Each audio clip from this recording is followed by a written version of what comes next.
लग्नाचे दागिने म्हणजे श्रीमंत पेशवाई दागिने, नाशिकचे सुप्रसिद्ध सराफ मयूर अलंकार सराफ।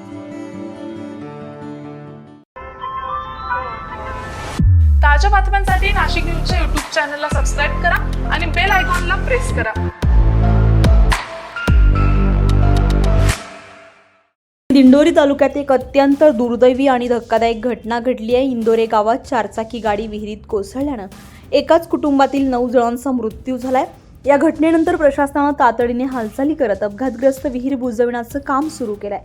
मिळालेल्या माहितीनुसार इंदोरे गावातील एका उघड्या आणि असुरक्षित विहिरीमध्ये चारचाकी वाहन जाऊन पडल्यानं हा भीषण अपघात घडलाय। या दुर्घटनेत एकाच कुटुंबातील 9 जणांचा दुर्दैवी मृत्यू झालाय, तर परिसरात शोककळा पसरली आहे।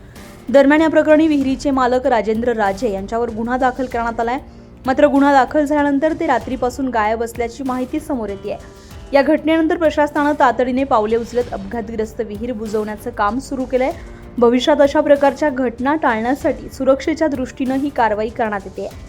या दुर्घटनेमुळे संपूर्ण जिल्ह्यात हळहळ व्यक्त होते, तर या सुरक्षेबाबत गंभीर प्रश्न उपस्थित झालेत। या प्रकरणात पुढील तपास सुरू असून जबाबदारांवर कठोर कारवाई होण्याची अपेक्षा व्यक्त केली जाते आहे। Bureau report, Nashik news, Nashik. ताज्या बातम्यांसाठी नाशिक न्यूजच्या YouTube चॅनलला सबस्क्राईब करा आणि बेल आयकॉनला प्रेस करा।